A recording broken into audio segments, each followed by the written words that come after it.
ప్రస్తుతం డిజిటల్ లావాదేవీలు చేసేవారి సంఖ్య గణనీయంగా పెరగడంతో పాటు అదే స్థాయిలో సైబర్ మోసాలు కూడా పెరిగాయి.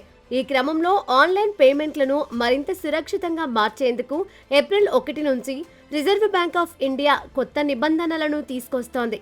ఇక ఏప్రిల్ 1వ తేదీ నుంచి అన్ని డిజిటల్ లావాదేవీలకు కనీసం 2 రకాల భద్రతా ప్రమాణాలను పాటించాల్సి ఉంటుంది.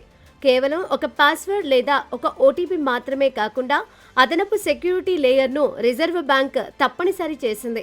2 ఫ్యాక్టర్ అథెంటికేషన్ తప్పనిసరిగా చేయాల్సి ఉంటుంది. అంటే పాస్వర్డ్స్, పిన్ నంబర్స్, SMS ఆధారిత ఓటీపీలు లేదా సాఫ్ట్వేర్ ఆధారిత అథెంటికేషన్ వంటివి అదనంగా ఉపయోగించాల్సి ఉంటుంది.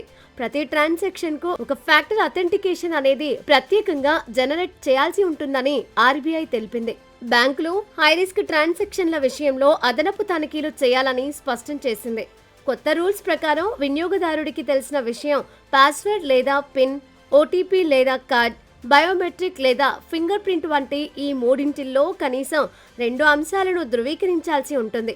పెరుగుతున్న ఫిషింగ్, ఆన్లైన్ మోసాల నుంచి సామాన్యులను రక్షించేందుకు ఈ కఠిన నిబంధనలు రూపొందించారు. హ్యాకర్లు ఒక భద్రతా కోడ్ను తస్కరించిన 2వ లేయర్ భద్రత వల్ల ట్రాన్సాక్షన్ పూర్తి చేయడం వారికి కష్టమవుతుంది. ప్రతి లావాదేవీ జరిగిన వెంటనే వినియోగదారులకు SMS, ఈమెయిల్ లేదా ఇన్-యాప్ నోటిఫికేషన్ల ద్వారా తక్షణ సమాచారం అందేలా బ్యాంకులు, పేమెంట్ గేట్వేలు చర్యలు తీసుకోవాలి.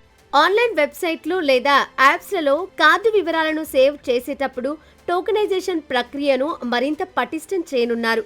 దీంతో వినియోగదారుల అసలు కార్డు వివరాలు వ్యాపారులకు తెలియకుండా గోప్యంగా ఉంటాయి.